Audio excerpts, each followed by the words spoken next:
Hello guys, this is your friend and we are back with a new fanfic. Which is what if Naruto returned of the Whirlpool and he met Kyuubi during the Land of Waves Part 1. And if you enjoy this fanfic then please press the like button and subscribe to my channel for more fanfic like this. And now let's start the fanfic. Today was the day. Today was March 5th, the day that this year's class would finally end their time in the academy and become full-fledged ninja of the village. The graduation exams had been held just 2 days ago with all but one student graduating. This student was Uzumaki Naruto. Naruto was the village prankster and the class clown. He was also considered the dead last of the class and everyone thought of him and his proclaiming that he would become Hokage as a complete and utter joke. No matter how much Naruto tried, he couldn't manage to succeed for some reason. Even the simplest jutsu, such as the clone jutsu, were too much for Naruto and as such, Iruka was reluctantly forced to fail Naruto. Iruka didn't want to fail the blonde child that he had become emotionally attached to, but seeing as the child had failed to perform even the simplest jutsu, was forced to decide that Naruto was not quite ready to be a ninja. Frankly, Iruka was beginning to doubt that Naruto would ever be able to graduate. And then that event happened. On the evening of March 3rd, Naruto stole the Forbidden Scroll of Sealing as an attempt to earn some extra credit and pass the exam. It was on this night that Iruka and Naruto did battle with the traitorous Mizuki, one of the now former academy teacher. It was also on this night that Naruto finally learned why his life had practically been a living hell. He was the Kyuubi no Kitsune, or rather the Kyuubi was sealed inside him. Just under 12 years ago, the Kyuubi no Kitsune attacked the village, resulting in many deaths and a great deal of destruction. Seeing no other way to defeat the beast, the Yondaime Hokage, the greatest shinobi of his time, sealed away the great beast into a newborn infant. This infant was Uzumaki Naruto. Now, Naruto wasn't the Kyuubi nor was he some manifestation of the Kyuubi. The Yondaime had made one last wish that Naruto be regarded as a hero of the village for keeping the Kyuubi at bay.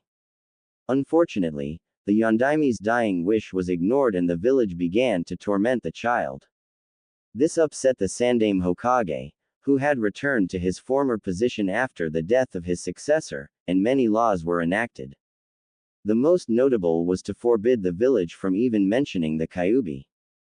Unfortunately, this resulted in the village shunning Naruto, leaving him to contemplate why the village hated him. What was worse was that the child was an orphan, not knowing the love that only a parent could give him. Whenever he would ask the Sandaime about his parents, the Hokage would just bypass the answer to the question by saying they were great people. This and the shroud of secrets surrounding Naruto only served to further the young child's misery. And then it happened. After years of constantly failing to master even the simplest of jutsu, Naruto finally did it. In a time where his and his sensei's life, one of the few people who had actually acknowledged him, Naruto finally performed the clone jutsu, or rather the shadow clone jutsu. This was a Jonin-level technique that told Iruka enough, Naruto was in fact ready to become a ninja. As such, Iruka decided to pass Naruto, by giving him the leaf headband off his own head. Looking around the classroom, Iruka couldn't help but feel an overwhelming sense of pride come to him. All 27 students in his class had managed to pass. This was a rare accomplishment that he would be sure to rub in the face of the other teachers later. He only wished that all of his class would become true genin.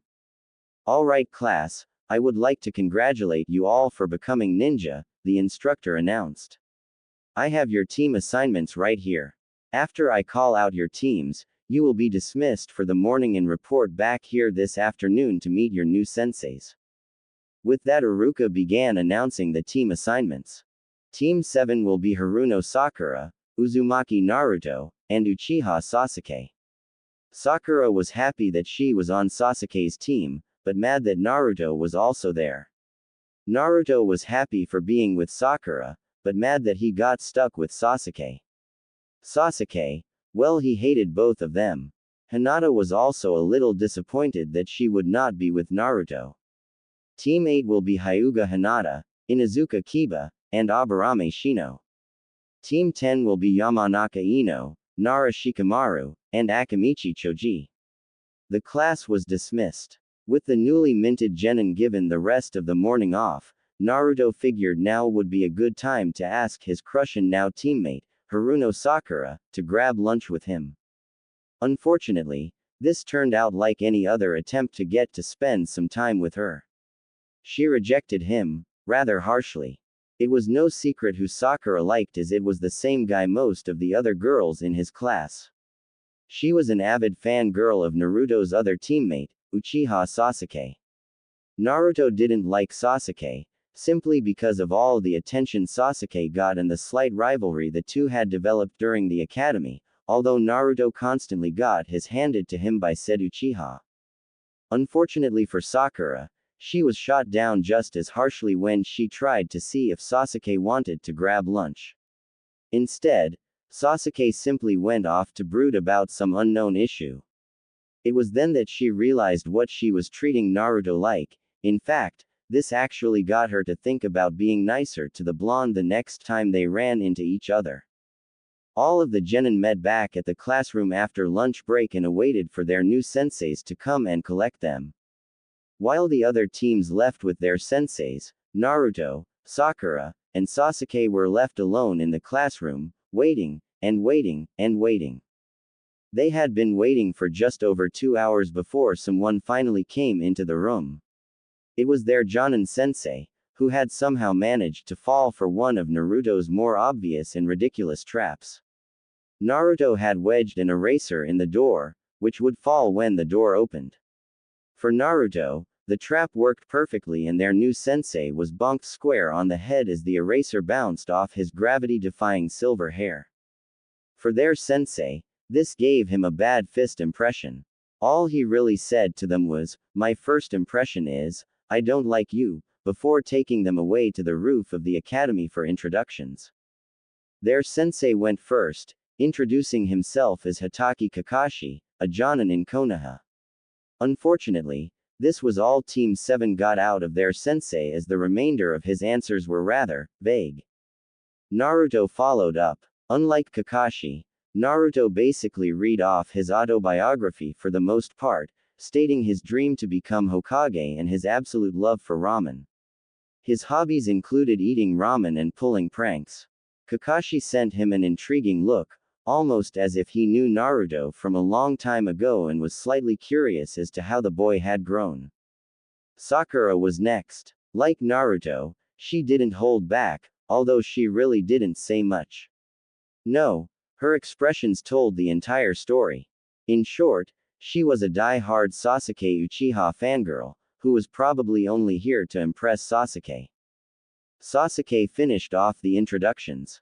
His introduction was much darker than the two before him, stating that he disliked many things and liked very few things.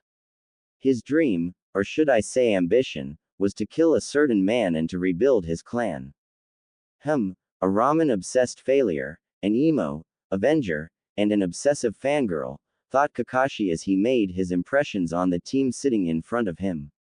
Sadly, this was going to be like every other team, they would fail his exam. He hated to do it as one of the children given to him was the last member of his late friend and former teammate, Uchiha Obito, and his senseis. Well, I'm not allowed to talk about that because of the Sandame's laws. Kakashi gave his team the dreaded news of the actual Genin exam, telling them to meet him at Training Ground 7 tomorrow morning at 8 a.m. This test would determine if they were amongst the 33% of their class that passed the exam. Oh, and he told them not to eat breakfast or else they would throw up. Kakashi was a lazy liar. That was Team 7's second impression of Kakashi and one that they got before beginning the exam. They were told to meet up at 8 o'clock, but Kakashi didn't even bother showing until just after 10 o'clock. Furthermore, the "don't eat breakfast" part turned out to be a trick to simply make them suffer more. Kakashi explained to them that the objective of this test was to obtain the 2 bells that he had tied to the side of his belt. However, because there were only 2 bells, only 2 people would pass while the third would be sent back to the academy, that is if they even managed to get a bell. Instantly, Naruto began to shout out against this, questioning the whole point of the test. Kakashi began the exam, giving them until noon to take the bells from him. As soon as he started, Sakura and Sasuke darted off into the trees to conceal themselves like a true ninja would. As for the third member of the team, well, come and fight me, declared Naruto, not even bothering to hide himself. Baka. Both Sasuke and Sakura though, observing Naruto from their hiding spots. Naruto charged as the one-eyed Jonin only to halt when Kakashi reached into his back pouch for what seemed like a weapon. To Naruto's slight disappointment, it was an orange-colored book titled, Ika Ika Paradise. After overcoming his initial confusion, Naruto resumed his attack, hoping to teach the Jonin a lesson for underestimating him. Kakashi managed to dodge every single blow with minimal effort, if even that, not even having to take his eye off the book. A ninja isn't supposed to get caught from behind, idiot, Kakashi said, appearing in a crouching position behind Naruto. Kakashi made a quick hand seal as Naruto tried to react in time. Too late. Hidden technique. 1,000 years of pain. Naruto was sent flying while Sakura and Sasuke just looked on in embarrassment. All Kakashi had really done was poke Naruto in the, sending him flying into the stream in the training ground. You sure are weak for someone wanting to become Hokage, taunted Kakashi as it became obvious that the blonde wasn't surfacing anytime soon. Shut it you. I'm going to make you acknowledge me, shouted Naruto as half a dozen Narutos burst out of the water. For the first time since meeting his team, Kakashi was actually slightly surprised. Even Sasuke and Sakura were amazed by the fact that Naruto had managed to pull off this many clones, and not just normal clones, but physical ones. You still can't beat me with that jutsu, Kakashi said as the 8 Narutos charged at Kakashi. Before he knew it, a 7th Naruto had grabbed Kakashi from behind. Weren't ninjas not supposed to get caught from behind? Right, Kakashi-sensei? Naruto said ironically. Here comes revenge for poking my like that. Even Sasuke admitted that Naruto had come up with a decent plan. Naruto made a fist and punched Kakashi, only to realize that he had punched one of his clones. Before anyone knew what was happening, the Narutos were beating up each other. Kakashi had used a substitution jutsu to get out of that mess. Naruto spent the next few minutes trying to find where Kakashi went. To his delight, he found one of the bells sitting by the base of a tree. He dropped a bell, Naruto said, reaching for the bell. Next thing he knew, he was pulled into the air by a rope. He had just walked right into a trap. Kakashi then appeared and picked up the bell. 1 down, 2 to go. Seeing his opening, Sasuke unleashed a barrage of shuriken upon Kakashi. All of them hit their mark as Kakashi was pinned into a nearby tree with half a dozen shuriken sticking out of his head. Poof! Kakashi turned into a log, using a substitution jutsu to avoid any damage. Sasuke was cursing as he had just given up his position. Panicking, Sasuke bolted out of his hiding spot as Sakura did the same, not wanting to lose sight of her crush. Sakura quickly lost sight of Sasuke, only to find herself in Kakashi's trap. Hello Sakura, said Kakashi, appearing behind her as she was caught in a swirl of leaves. The next thing Sakura saw was a beaten and bruised Sasuke crawling out of the bushes, roughly a few dozen kunai and shuriken sticking out of her body. And then he collapsed to the ground, dead. Sakura cried out in horror as she lost consciousness due to the genjutsu placed on her. 2 down, 1 Uchiha left. Kakashi moved to the next clearing, tripping a wire and sending a barrage of knives at him. He easily dodged the trap that Sasuke must have set for him. When Kakashi recovered, he quickly found himself engaged in a taijutsu battle with Sasuke. Kakashi easily repelled Sasuke's attacks and Sasuke was forced to resort to something Kakashi really was not expecting. Fire style. Great fireball jutsu! Shouted Sasuke. Genin fresh out of the academy weren't supposed to know jutsu on this level. It was surprising that Naruto knew the shadow clone jutsu, but the fact that Sasuke also knew an advanced jutsu, he was beginning to hate the fact that he would be forced to fail them in less than an hour now. The flames died down and Sasuke couldn't see any sign of Kakashi anywhere, that is until a pair of arms came shooting up out of the ground, dragging Sasuke into the ground so that he was buried up to his head. 3 down. Shortly after, the 3 academy students found themselves back at the posts with Kakashi facing them. Sasuke and Sakura were sitting against 2 posts and Naruto had somehow managed to get himself tied to 1 post. Kakashi gave them a quick lecture about not working together, emphasizing his point by telling Sakura to kill Naruto or he would kill Sasuke. He didn't actually mean it, but it was just to help prove his point. Kakashi agreed to give the 3 one more chance, as long as they did not share their lunch with Naruto. After much complaining, Sasuke decided to go against Kakashi's rule and offered Naruto his lunch. Sakura quickly followed and Kakashi caught them in the act. The 3 of them prepared themselves for the punishment and Kakashi delivered. They passed. They were now officially ninja of Konoha. Yuhi Kurenai had been assigned to Team 8, consisting of Hinata, Shino, and Kiba. Like the other Jonin, she had been tasked with determining whether or not her team had the potential to become an actual team of shinobi. Hinata was the current heir of the Hyuga clan, currently the most powerful clan in Konoha. However, her father had labeled her as a failure due to her lack of skills and her shy and timid nature. As such, her father, Hiyashi, had assigned Kurenai to watch over Hinata since a few years ago while he shifted most of his attention to his younger daughter, Hanabi. Kurenai wasn't too fond of the treatment Hinata had received at home and she was sure her father still cared for his daughter. However, clan politics had gotten in the way of what's best for Hinata. Kurenai took this as a challenge, determined to make Hinata into a kunoichi that the Hyuga clan would regret casting aside. It was for this sole reason that she would most likely pass her team, even before she tested them. Kiba was the younger of the 2 children in the Inuzuka's main family. For years, the Inuzukas were renowned through Konoha for producing some of the best hunter ninjas in the shinobi world. Their relationships with dogs made them ideal for tracking and their own senses were more beast-like as well. Kiba's own sense of smell was about 100x more powerful than humans, not nearly as strong as a dog's, but still. Shino was the final member of her team. He was the clan heir to the Aburame clan. The Aburame were, in a sense, outcasted by some of the population of Konoha as they lived in symbiosis with insects, allowing the insects to live inside their own body. However, much of the shinobi population knew of the potential the Aburames possessed and as such, they had a great deal of respect for the clan. Shino's knowledge of the insect world and ability to make use of the faint chemical signals found in insect pheromones made him a valuable member in a team that was destined to become a great tracking team, if not the best.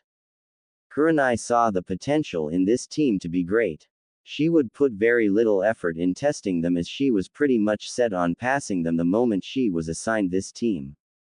Sarutobi Asuma had been assigned to the clan heirs of the Yamanaka, Nara, and Akamichi clans, as per tradition. Ino, Shikamaru, and Choji were the selected members of each clan who were destined to form the next generation of the Ino-Shika-Cho trio, Konoha's legendary combo rivaled only by the Raikage and his brother in terms of teamwork. Ino was, and still was, one of Sasuke's biggest fangirls. Like all the other Sasuke fangirls, this held back her own potential. If she could just focus more on her shinobi career and less on the last Uchiha, she would be one hell of a kunoichi. Shikamaru, like the rest of the male populace in his clan, was extremely lazy yet possessed superior intelligence that was seen nowhere else. Like Ino, Shikamaru had immense potential, but he held himself back as it would be too much effort for him to care about much else. Choji was the final member of his team. Choji was the heir of the Akamichi clan. The main problem with Choji, however, is that he cared more for food than shinobi training. Sadly, this was common in the Akamichi clan. Asuma would likely pass this team as well without much evaluation. He knew the three of them were destined to work together, like the generations before them. All he had to do was to get them out of their own little worlds and start working together. Once that happened, his team would be a force to be reckoned with. Sarutobi Hiruzen, the Sandaime Hokage, gathered all of the Jonin instructors assigned to this year's class. Like in the past, there was only about a 33% pass rate for all of the teams. In particular, the most notable team that passed was Kakashi's team. He had been assigned to test genin teams for the past 7 years and all of them had failed, miserably. However, this team had managed to pass. Many Jonin credited it to the fact that the Uchiha was assigned to him. Out of the nearly 1,000 students who graduated this year, only 300 or 100 teams were actually going to become genin. Naruto awoke early the next morning. He had finally done it. He was now officially a ninja. Yesterday, he and his team, Sakura Haruno and Sasuke Uchiha, had passed the true genin exam and they were slated to start as true ninja today. Naruto went through his usual morning routine before leaving his apartment to meet up with his team. Meeting up at the training ground, he found that Sasuke and Sakura had already arrived, but Kakashi was nowhere to be seen. He remembered from the past 2 days that Kakashi had been late by at least 2 hours. Hopefully this wouldn't be a regular occurrence. Sadly it was. "You're late," shouted Naruto and Sakura simultaneously as Kakashi arrived 2 hours late. "Sorry guys, you see there was this old lady who needed help crossing the street and then she needed help," Kakashi was interrupted. "Can it?" shouted Sakura. "Yeah, come on sensei, what sort of cool ninja stuff are we going to be doing today?" asked Naruto. "Well, someone looks eager to get started. So we will. Today we will be working on your teamwork," said Kakashi. "Huh." All three of them looked at Kakashi with a dumbfounded look. "Why do we need to do that? Come on, we are ninja now. Can't we get either an exciting mission or a cool new jutsu?" asked Naruto. "No, not today anyways. I told you yesterday that the three of you will be working together in a team, so we will work on making sure the three of you can work together," said Kakashi. "But come on Kakashi. We are ninja now," argued Naruto. "No, buts. You are ninja and as ninja, you need to work together in teams," explained Kakashi. "Do you have a problem, or would you rather go back to the academy?" No. Teamwork is great," said Naruto sarcastically. For the rest of the week, Kakashi had them working on simple trust exercises, such as throwing a ball back and forth blindfolded or having someone guide another around a course while the one being guided was blindfolded. For the most part, these exercises went smooth, for the first hour that is. There came a point every time when Naruto would become fed up with the exercise and slip up somehow, creating tension within the group. Most of this tension was between him and Sasuke, with Sakura siding with Sasuke, always. As such, the exercise would go downhill from there. Kakashi sighed at his team's progress. Perhaps a mission might help things out. He had the right mission in mind that was designed to serve as a good first mission and help build teamwork.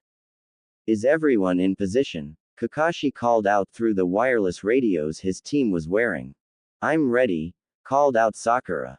"I'm in position," said Sasuke. "I'm here," replied Naruto. "All right, where's the target?" asked Kakashi. "Target is 5 meters. We are ready to go," said Sasuke. "All right, on my mark, go," ordered Kakashi. With that, the three newly minted genin dove forward on their target. Naruto came up the one to catch it, although he was wishing he hadn't. Their target just so happened to be a pretty angry cat, known around the village as Tora, the fire daimyo's wife's pet and the demon cat of the leaf. Team 7 reported that they had caught the intended cat, indicating that it had a pink ribbon in its ear. They quickly made their way back to the Konoha mission hall and Naruto couldn't get rid of the cat any sooner. By the time Tora was back in the suffocating arms of its owner, Naruto's face looked like it had just been put through a blender 5 times over. Kakashi called that enough for the day, citing Naruto's health as an excuse to dismiss his team for the day and to read his book. Before leaving, Iruka, who had been stationed to give out missions that day, asked Naruto if he wanted to get ramen later. Naruto gratefully accepted Iruka's offer. So Naruto, tell me, how was your first week of being a ninja? Asked Iruka. You know, I thought it would be better, but all Kakashi-sensei has us doing are stupid teamwork exercises and then we get that mission, said Naruto, rubbing his face. My face still hurts. Ah yes, the infamous capture Tora mission, said Iruka. Wait, did you have to do that mission as well? Asked Naruto. Iruka cringed a little as he recalled the full memory. Yeah, that cat has a history of getting away from its owner. Naruto laughed. I can see why. That lady was practically suffocating the cat. Serves it right, said Naruto. Now Naruto, be nice. That lady is the wife of the fire daimyo and you won't believe how much money that cat brings into the village, said Iruka. Naruto looked at Iruka a little confused. All right, I'll explain. People hire ninja to do tasks ranging from catching a pet cat, all the way up to assassinations. We assign a ninja team to these missions based on the assigned ranking and the clients pay us a commission. Out of the commission paid, you get a certain amount of it, as well as the rest of your team, and the village takes its cut. This is main way a ninja village makes money is through the service of our ninja. The price of a mission depends on a few things, but the two main factors are the intended length of the mission and the assigned difficulty. Now, missions are assigned a difficulty rank ranging from D all the way to S. As a genin, you will only be doing D ranks for now, but you may get a C rank or 2 in the future once begin to prove yourself. Do you understand? Yeah, I guess. But still, said Naruto. Iruka laughed. Don't worry. Everyone has to go through D ranks. Think of it as a rite of passage that every ninja has to take. Eventually, there will be other ninja doing those missions and you will be doing things more exciting. Just stick with what you're given for now and eventually your time will come, said Iruka. Yeah, you're right. Besides, they can't all be as bad as catching that stupid cat. Just you watch, in no time I'll be kicking and saving nations. Datbayo! Exclaimed Naruto. Naruto was walking back from their daily training session. It had been just over a month since he became a ninja. His current schedule consisted of alternating between missions on one day and training on the other day with a personal day for rest or whatever every week. Now this wouldn't have been so bad if it hadn't been for the missions they were stuck doing or the training, if it was even that Kakashi had them doing. The missions were more of chores. In the past month, his team had accomplished 10 D ranks which consisted of menial tasks such as painting fences, weeding gardens, delivering baked goods, picking up trash, and the worst of them all, catching that damned cat. Sure, Iruka-sensei told him a few weeks ago just to put up with them, but this seemed just like a waste of his amazing ninja talents. It was also on these missions where he always seemed to screw up somehow, and as a result, Sasuke had to come to his rescue, causing Sakura to fawn even more over Sasuke for acing so cool and heroic. Naruto would then get yelled at, usually by Sakura, for not taking things seriously. Well, perhaps if he was taken more seriously and given something that an actual ninja would do, then he would actually take the mission more serious. If the missions weren't enough, the training just made it worse. After getting out of the academy, Naruto was expecting to learn some really cool jutsu and ninja techniques, but Kakashi had them working on nothing more than team-building exercises. Today was an exercise where Kakashi had one of them blindfold the other and then the non-blindfolded person would guide the blindfolded person around, directing them away from danger. Everything had started all right. He had been tasked with guiding a blindfolded Sasuke around an obstacle course in less than 15 minutes. Sure, he might have steered Sasuke into a few trees or off a log once or twice on accident, but that didn't warrant what he received when he and Sasuke swapped places. It only took about 5 minutes before Sasuke guided Naruto into the river, soaking him. From there, everything went downhill and the two boys ended up in a little bit of a fight, Sasuke coming out on top. Naruto cursed his misfortune, being stuck with Sasuke Tem and a sensei that couldn't care less for his career as a ninja. If Naruto was having a bad day, then Sasuke's wasn't much better. These menial D ranks were starting to get on his nerves as well.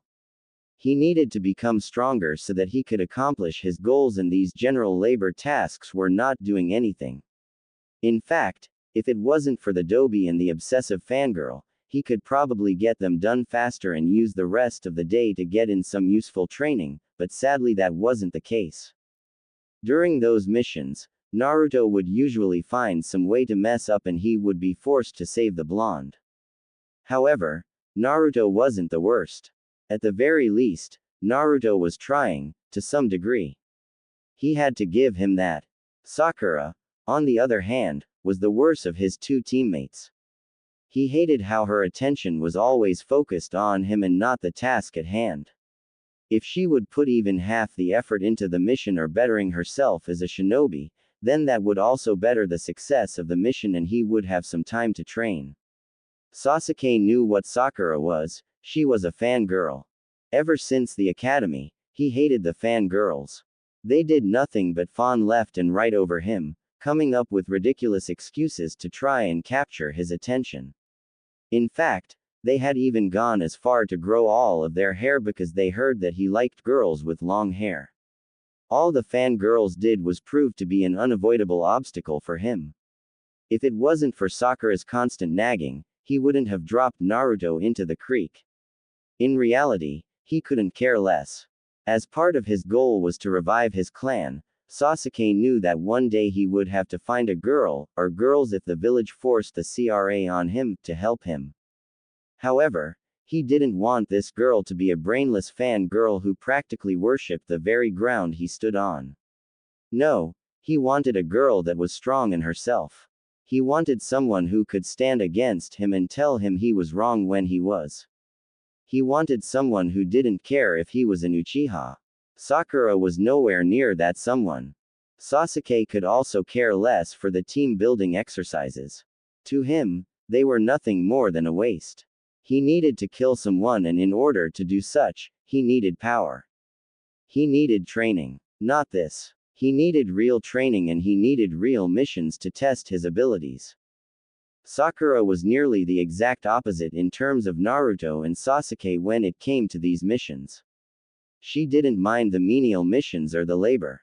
In fact, she rather enjoyed them as it gave her an opportunity to spend some quality time with Sasuke. The only thing she disliked about the missions happened to be Naruto. He always seemed to get in the way of her and Sasuke. Sakura wasn't complaining so much. She had been slightly nervous when she started as a ninja, afraid that she would be thrown directly into some life-threatening situation. She had heard of the shinobi lifestyle from her father. He was a former shinobi, nothing special, who retired from that life a few years after she was born as he had nearly lost his life during a mission with their former sensei, Iruka. When she told her parents that she wanted to be a shinobi, they questioned her decision, but eventually ended up supporting her. Nonetheless, there was still a fear that she was getting in over her head. Regardless, this choice wasn't too bad as it put her on the same team as just about every 11 to 13-year-old girl's dream guy, Sasuke Uchiha. Naruto had just finished up dinner one night after yet another day of D ranks. It was now 6 weeks since his start as a ninja and he was really getting fed up with the current program. Kakashi still had them doing teamwork exercises with some physical conditioning involved. Yet, Kakashi still refused to teach them anything ninja-like. Coming out of Ichiraku, receiving some of the typical glares from the villagers, Naruto spotted someone he hadn't seen since the academy. It took him a few minutes to realize who it was exactly, but it came to him. That someone was Hinata. He had always thought of her as a weird and dark girl who just sat in the back and never talked to anyone. In fact, she was the exact opposite of most of the girls in the class. She was one of the very few, possibly the only, girls that didn't fawn over Sasuke. But there was something else, she was also the only one in the class that was never mean to him. Naruto hadn't seen anyone else, besides Sakura and Sasuke, since the graduation from the academy. Well, actually, he had seen Shikamaru and Choji once, but they were busy chasing after that damned cat. Hey, Hinata! Shouted Naruto. He was just looking for someone else to talk to from his class besides Sasuke and Sakura. Hinata froze up, hearing the voice of her crush coming up from behind her. Naruto, she stuttered, looking frantically for something to hide behind. She found a nearby post and used that as cover, although she peeked out from behind, glad that Naruto was talking to her. Hey, you still have your headband! Exclaimed Naruto, noticing the forehead protector around her neck. Besides his own team and Team 10, Naruto didn't know who the other teams who passed the Genin exam from his class were. Kakashi had mentioned that there were 3 teams from his class, but he didn't know who the other team was, until now. That means your team passed the Genin exam. Why yes we did, Naruto. I'm glad TTOSCT that you did as well, replied a stuttering Hinata. Wait, you're actually glad that I passed? Asked Naruto. He was sure half of the class had placed bets on him failing and the other half were preparing to beat him to death when he was the reason for Sasuke failing. I am. I always knew why UW would, she said.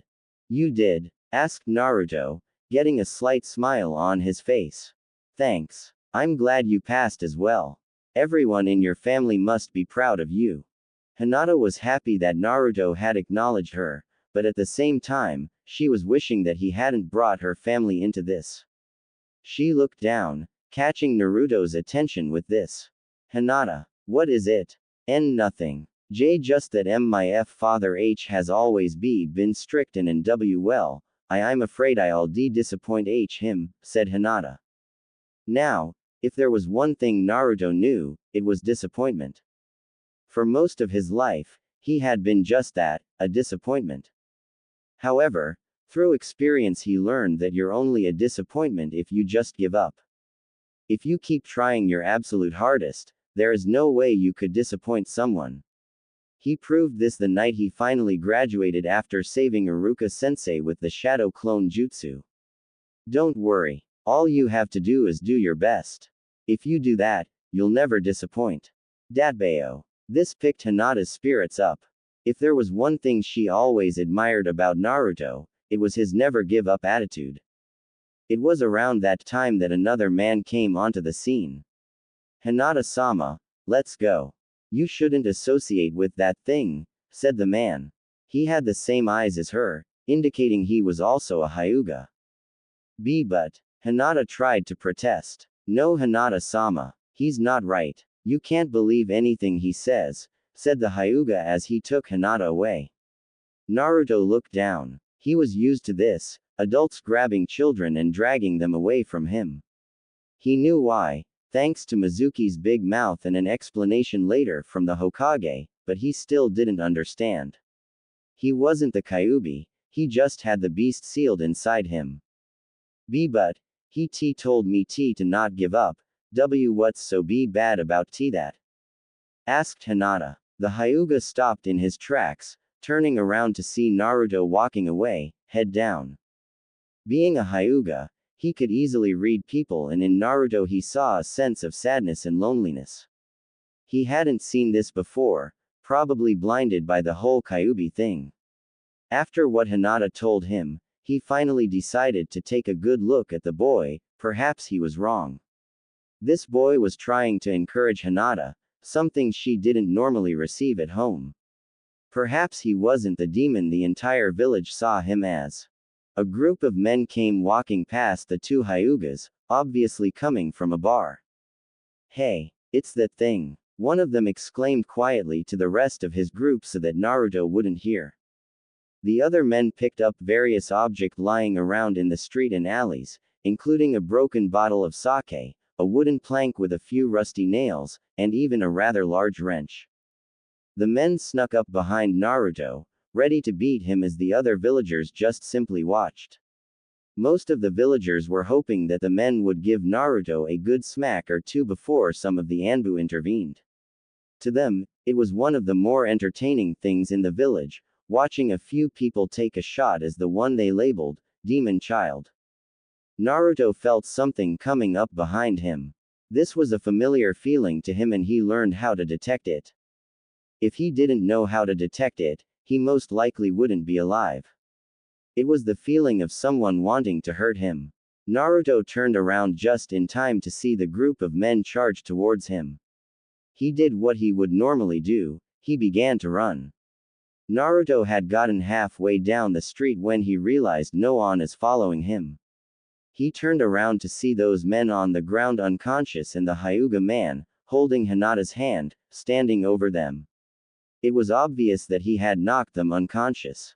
Hinata was a little surprised that her caretaker had actually decided to help Naruto. For as long as she could remember, he did everything he could to keep her away from Naruto. Naruto approached the Hyuga with caution, not sure if this was some sort of trick. Honestly, I don't really see why they hate you so much. You're nice to Lady Hinata, so you can't be that bad, the Hyuga said. Naruto was pretty sure he had just managed to make another friend. Thanks for the help back there, replied Naruto, not sure of the man's name. I'm Ko Hyuga, pleased to make your acquaintance, Naruto, said Ko. Hinata hid behind her caretaker, blushing a little. She was also wondering if this meant that Ko would actually let her talk to Naruto from now on. I'm sorry, but it is getting late and Hinata-sama's father is expecting her home. Perhaps we will see each other some other time. Ko's last remark encouraged Hinata that perhaps he wouldn't try to force her away from Naruto. Naruto, Sasuke, and Sakura showed up at the training grounds the following morning at 10:30. Kakashi had told them to meet up at 9 a.m., but they had already gotten into the routine that Kakashi was going to be at least 2 hours late. Sakura had started the day out as she normally did, trying to get Sasuke's attention and ask him out on some sort of date. After a while, Sakura gave up for the moment, but she would be back. Just after 11 a.m., Kakashi finally showed. You're late, shouted Naruto and Sakura. Good morning. Sorry I'm late, but there was this little old lady and, Kakashi stopped as he saw Sakura getting angry with him. Anyways, I'm here, so who's ready for some wonderful team-building exercises? As soon as he mentioned it, all three members of Team 7 looked at Kakashi with killing intent. They had all just about had it with these exercises, even Sakura who saw them as a way to get to Sasuke. We don't want none of your stinkin' team-building exercises. We've been doing those for what feels like forever, shouted Naruto. I think it's about time that you finally teach us a cool ninja technique or something, right guys? Naruto looked to Sasuke and Sakura for support and surprisingly, he got it. The Dobi is right, Kakashi-sensei. Those team-building exercises of yours aren't getting us anywhere, said Sasuke. Kakashi was feeling slightly insulted that they were attacking his team-building exercises. Even Sakura had to agree with Naruto, and not just because Sasuke agreed. Kakashi sighed. He was wondering when this day would come. Alright, I suppose we've done enough of those exercises for now, said Kakashi in defeat. I suppose it's time we work on your guys' chakra control. Why do we have to do that? We spent the last 4 years learning how to control chakra. Naruto blurted out. We get our first real training session. Now why can't you teach us a cool new jutsu or something? Naruto, chakra control is very important. Without the proper control, you would never be able to master anything above AD rank jutsu, Sakura said after smacking him upside the head. Sakura's right Naruto, Kakashi said.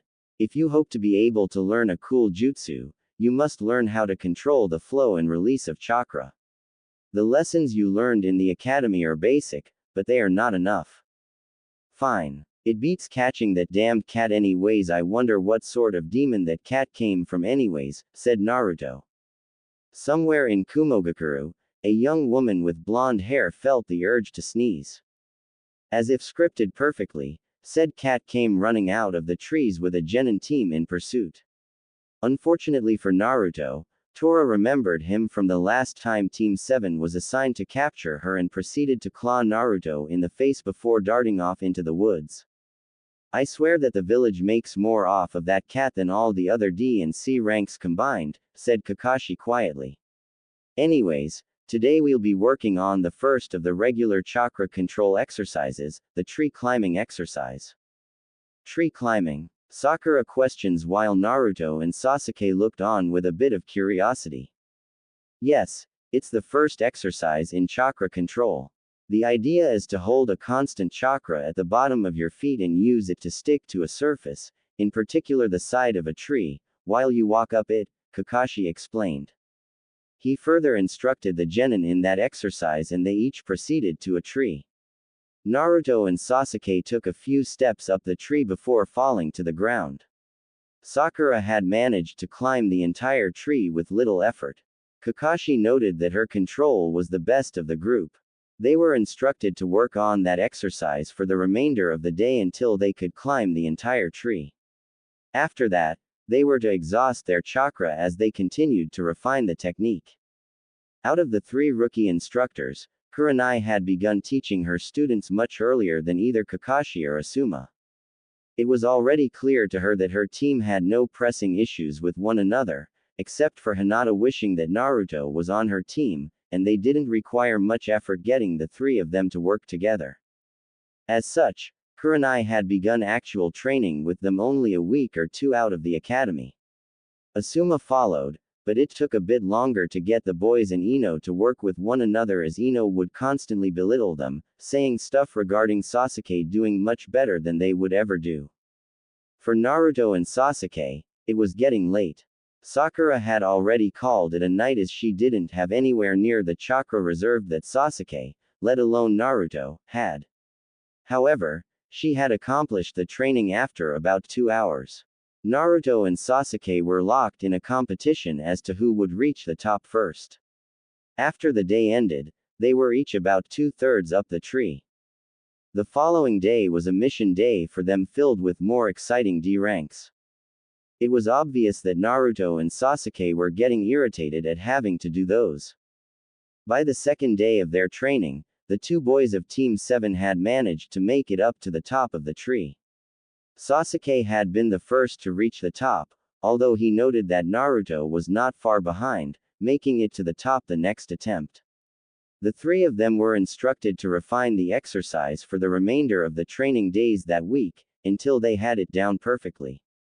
They even used their free day to dedicate to the training.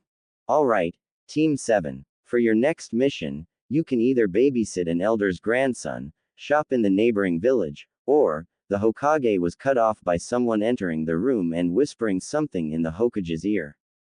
Well, it appears Tora has escaped again. Team 7 shuddered at the thought of having to catch that cat again. No, Naruto shouted out, I don't want another stinking D rank. I want a real mission. Surprisingly, Sakura and Sasuke both found themselves agreeing. I thought it was about time for this, Kakashi thought to himself. Idiot, you're just a rookie. Iruka shouted, his head growing to 5 times its original size as he used his big head no jutsu. Everyone starts off at the bottom and works their way up. But we keep getting the crappiest duties. Naruto responded. The Hokage sighed. We've been doing menial tasks for the past 2 months. It's about time we got something more fitting for a ninja. Naruto, it seems I have to explain to you what these duties are about, the 3rd said. Every day, the village receives requests, from babysitting to assassinations. Each request is written down and given a rank of D, C, B, or A. These missions are handed out to ninja based on their experience. If the duty is completed, the village receives payment from the client. You just recently became genins, so D ranks are perfect for you. Obviously, Naruto was distracted, discussing his favorite ramen. It was then that the Hokage flipped out, and Kakashi knew he was going to get it later. But, if you must, the Hokage said. Team 7 diverted their attention to the old Hokage. I'll give you a C rank mission. Naruto was ecstatic, Sasuke and Sakura were pleasantly surprised, and Kakashi was in disbelief. You will be acting as bodyguards for a certain individual as they travel to the land of waves. Who is it? A feudal lord? A princess? Naruto shouted out. The door opened, and in walked a slightly drunken-looking man. You're giving me these brats. Hey you, short one with the stupid-looking face, are you really a ninja? The man asked. Haha, who's the short one with the stupid-looking face? Naruto asked, soon realizing it was him as he was the shortest. Naruto tried to charge the man, only to be held back by Kakashi. I am the super expert bridge builder Tazuna. I expect protection until I get back to my country and complete my bridge, the old man said. With that, the team departed the village a few hours later. The 4 ninja, plus Tazuna set out of the Leaf Village for the Land of Waves, the location of their next mission. They had been walking for roughly a few hours now. During the beginning of their trip, Kakashi explained about the layout of the ninja world and that there were 5 major shinobi nations. Each of those nations had a corresponding kage that was the leader of the ninja in that nation. However, the Wave Country was a small nation that didn't have any ninja to protect it, although ninja don't normally bother it because of its size. He also explained that it was common for ninja of different countries to encounter one another and do battle as missions between countries tended to interfere with one another. Don't worry though, Kakashi reassured. This is a C rank mission, which means we won't encounter ninja from other nations. It was at that moment that Kakashi spotted an out-of-place puddle in the road ahead of them. As the group passed, 2 cloaked figures appeared from the puddle. They had claws surrounding their hands with a spiked chain connecting them. Before anyone knew what was happening, the cloaked ninja charged Kakashi, entangling him in their chain. As the 2 pulled on the chain, Kakashi was instantly ripped to shreds. The 3 genin stood there horrified. Kakashi-sensei. They shouted. 1 down, the enemy ninja said. 2 down. They suddenly appeared behind Naruto. They struck at him with their claws. Naruto was too petrified with fear to move. However, Naruto was spared when Sasuke flung a shuriken and kunai at the ninja's chain, pinning it firmly into a tree. Sasuke proceeded to deliver a few kicks to the face of the enemy. When they got the chance, the ninja detached their chain, bolting around Naruto and Sasuke. Their target was Tazuna. Sakura jumped in front of the bridge builder, ready to defend them from the enemy's attack. Before they could strike, Kakashi appeared and knocked the pair to the ground, unconscious but not dead. Everyone realized then that Kakashi had used a substitution when he was attacked. Naruto, sorry I didn't save you immediately.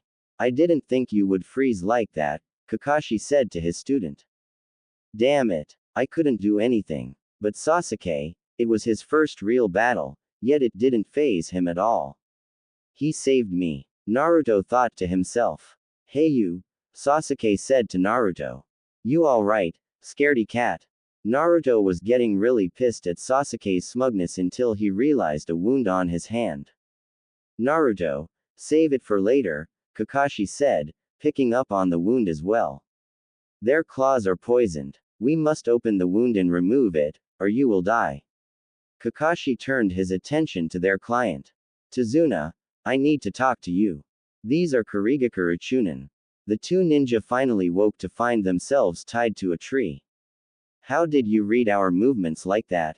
One asked. On a sunny day like this, when it hasn't rained, there is not going to be a puddle, Kakashi explained. If I wanted to, I could have killed you, but I needed to know who you were after. Ninja attacking ninja is something we have to deal with, but their target wasn't one of us, right Tazuna? Everyone turned to the bridge builder. We haven't heard that there were any ninja after you. We were only hired to protect you from thieves or gangs. This was supposed to be a C rank mission, but it has now become a B rank, if not an A rank. I'm sure you have your reasons, but the mission becomes more complicated when information is left out. Sorry, but we aren't ready for this mission. We need to head back and get Naruto some medicine for that wound, Sakura said, a little relieved. Unfortunately for her, Naruto had to open his mouth. Suddenly, blood splattered to the ground. Naruto had pierced his own hand with a kunai. Everyone looked on in shock. Naruto, what are you doing? Sakura screamed. Damn it, why am I always so far behind? Naruto asked. I've completed many missions and even practiced just you on my own every day. I should become stronger. I won't lose to you anymore, Sasuke. With this kunai, I will protect the old man and continue this mission. Naruto, Kakashi said, smiling. It's good that you're releasing the poison, but any more and you'll die from blood loss. Kakashi helped Naruto to close the wound, but saw that it was already healing itself at an accelerated rate. He knew why, the Kyuubi. Kakashi just wrapped the hand and told Naruto that he will be alright.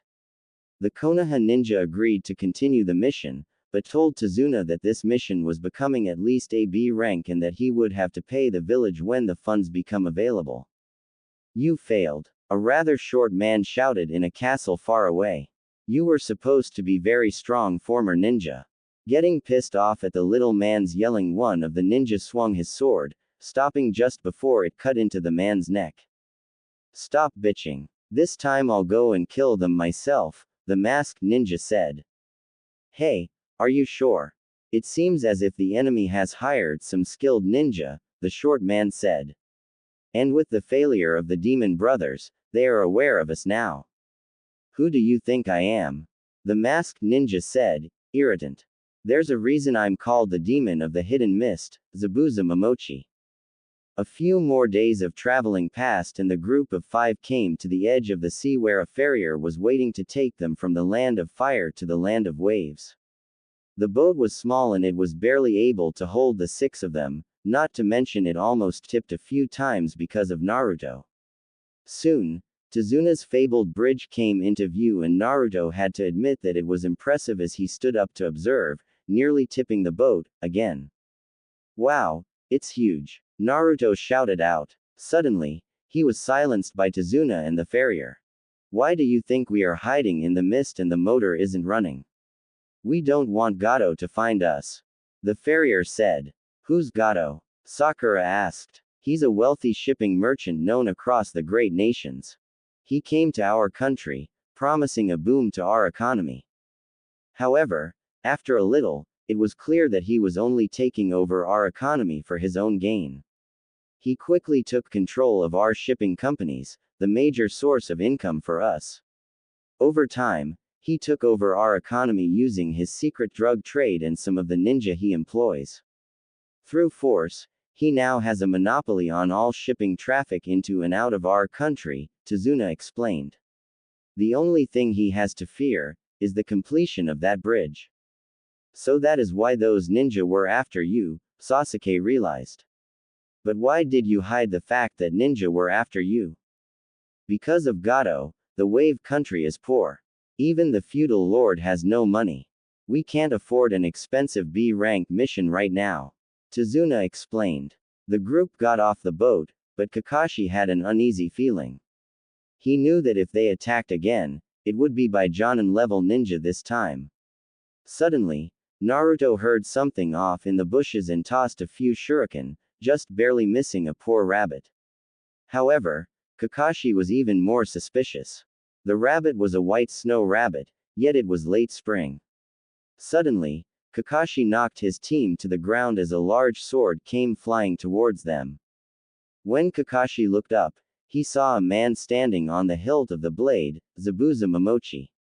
Everyone stay back. This guy's on a whole different level, Kakashi said. He lifted his headband to reveal a red eye with 3 black marks, a Sharingan. Hey, so you would be Sharingan Kakashi, Zabuza said. This shocked Sasuke that Kakashi had a Sharingan, the dojutsu of his clan. I already get to see the famed Sharingan, I'm almost honored. What's the Sharingan? Naruto asked. It's one of the three great dojutsu, also known as the copy wheel, Sasuke explained, as it was part of his clan. It's said that the Sharingan gives the user the ability to defeat all types of taijutsu, ninjutsu, and genjutsu. But that's not all. Hehe.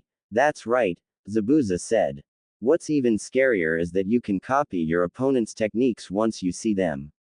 Kakashi, when I was a Jonin for the Hidden Mist, there was a page in my bingo book about you. It said that you had copied over 1,000 jutsus. What's going on? The Sharingan only appears in a select few members of the Uchiha clan. Sasuke thought to himself. Zabuza jumped off the tree and landed on water, just a few meters away. Kakashi attacked the ninja, who just turned to water, revealing it to be a water clone. Before Kakashi knew what was happening, Zabuza appeared behind him. Sweden. Water prison jutsu, Zabuza called out as Kakashi became trapped in a ball of water. Zabuza then made another water clone to deal with the kids while he held Kakashi prisoner. HMPH. Wearing headbands and acting like ninja, the water clone said. But you know what? A real ninja is someone who has survived numerous brushes with death. Basically, once you're good enough to be listed in my bingo book, then you can call yourself a ninja. The clone disappeared, only to reappear and kick Naruto, sending him flying and knocking his headband off. Take Tazuna and run. You're no match for him. His clone can't move far away, and he's stuck here keeping me prisoner, Kakashi yelled out. As the clone began to move towards Naruto, he thought he was really going to die there. He froze again, but suddenly realized the oath that he had sworn a little while ago. Naruto charged at Zabuza, only to be sent back to where Sasuke and Sakura were standing. However, he got what he wanted. Naruto was able to reclaim his forehead protector from Zabuza's clone. Put this in your handbook, you browless freak. I'm the one who will become Hokage one day. Naruto Uzumaki, Naruto exclaimed. Sasuke, lend me your ear. Sasuke didn't like the idea of working with Naruto, but realized that he had no choice. Hehe, the clone laughed. When I was your age, I had already slaughtered my entire class. That is how I got the name, the Demon of the Hidden Mist. The Hidden Mist graduation exam? Kakashi asked, still trapped in water. Ah, so you've heard of it, Zabuza said. Wait, what exam? Sakura asked. Hehe, fights to the death between students, Zabuza said, letting some killer intent loose. Children raised together as friends, were pitted together until one lost their life. 10 years ago, the Hidden Mist changed their graduation exam as a result of one child who killed his entire class, without pause or hesitation, Kakashi said. Zabuza. It was at that moment that Sasuke attacked the clone, only to be forced to the ground. He was starting to cough up blood. Shadow Clone Jutsu, Naruto said, making about 30 clones of himself. They jumped at Zabuza with their kunai, only to be dispelled by one swing of his sword. As Naruto slid past Sasuke, he handed his teammate a Fuma shuriken. Sasuke threw the shuriken at the real Zabuza, not the clone. However, he caught it. What? Another shuriken in the shadow of the first. Zabuza said as another shuriken sailed towards him. He couldn't catch this one. However, he jumped to dodge the second shuriken. Sasuke's attack had missed. Or did it? The second shuriken disappeared in a puff of smoke, revealing that Naruto had been transformed into the shuriken. Before landing in the water, Naruto threw a kunai at the mist Jonin. It was aimed for the back of his neck and he wasn't going to be able to dodge this one. Zabuza did the only thing he could. He jumped back, releasing Kakashi from his prison. Great plan, you two, he said to Naruto and Sasuke. Hey, I just got distracted and released the jutsu, Zabuza said, trying not to admit he had been bested by a couple of brats. No, they forced you to move, Kakashi stated. It was now Zabuza versus Kakashi. The two ninja jumped away from each other. Zabuza flipped through a series of hand seals as Kakashi copied the seals exactly at the same time. Sushin. Water Dragon Jutsu. The both said at the same time. Two water dragons rose up out of the water and began to do battle with one another. In the end, it was a draw. Zabuza was shocked that Kakashi was following him so close and so exact. My movements, is he? Zabuza was interrupted. Reading them, Kakashi finished. Kakashi flipped through a few more seal, shocking Zabuza. Sweden. Water Vortex. Kakashi called out as a blast of water sent Zabuza crashing back into a tree. How? Zabuza said, weakly. Can you see the future? Yeah. Kakashi responded. You're going to die. Just as he said that, two Senbon came sailing out of nowhere and nailed Zabuza in the neck, killing him. Out of surprise, Kakashi looked up to see a mist ninja wearing an Anbu mask. To everyone's surprise, the ninja was a kid, no older than Naruto. Thank you very much. I have been searching for the opportunity to kill this criminal, the mysterious ninja said. That mask, you must be a Kiri hunter ninja, Kakashi stated. The ninja agreed. What the hell? Who are you? Naruto said as the hunter ninja caught his attention. Back down Naruto, Kakashi ordered. He's not our enemy. It's not that. He killed Zabuza, our enemy, that easily. Who the hell is he? Naruto blurted. Naruto, in this world there are kids younger than you, but stronger than me. Just accept that fact, Kakashi stated. With that, the hunter ninja took Zabuza's body and disappeared. For Kakashi, something still wasn't right, and it wasn't his lack of energy as he collapsed to the ground. The three genin and Tazuna then proceeded to carry their lazy sensei's body towards Tazuna's house. Back near the site of the battle, the mist ninja was preparing to do something with Zabuza's body. He pulled out a pair of scissors to cut the bandages off Zabuza. That's all right. I'll do it myself, Zabuza said, waking up from his death. Damn, you sure are rough. Zabuza pulled the Senbon out of his neck. You shouldn't be rough yourself, or else you will die from pulling them out, the masked ninja said. How long are you going to wear that mask, Haku? Zabuza asked. It reminds me of the old days. Plus it is useful in situations like this, Haku said, removing his mask. His face was rather young and looked rather feminine, although he was a boy. You shouldn't move for about a week, while you heal. HMPH, you are so pure and clever. That's what I like about you, Zabuza said. That's because I'm just a kid. Haku smiled. Kakashi woke up, feeling something was wrong and scaring Naruto and Sakura so much that they nearly choked on the food they were eating. What's wrong, Kakashi-sensei? Naruto asked. Hunter ninjas usually dispose of the body on sight. How did the hunter ninja dispose of Zabuza? Kakashi asked. I don't know, he just took the body and disappeared, Sakura said, her words not reassuring Kakashi. Sasuke also realized what Kakashi was thinking. There was no way simple needles could kill Zabuza like that. He was still alive. What the hell do you mean? Naruto shouted out. You even said he was dead.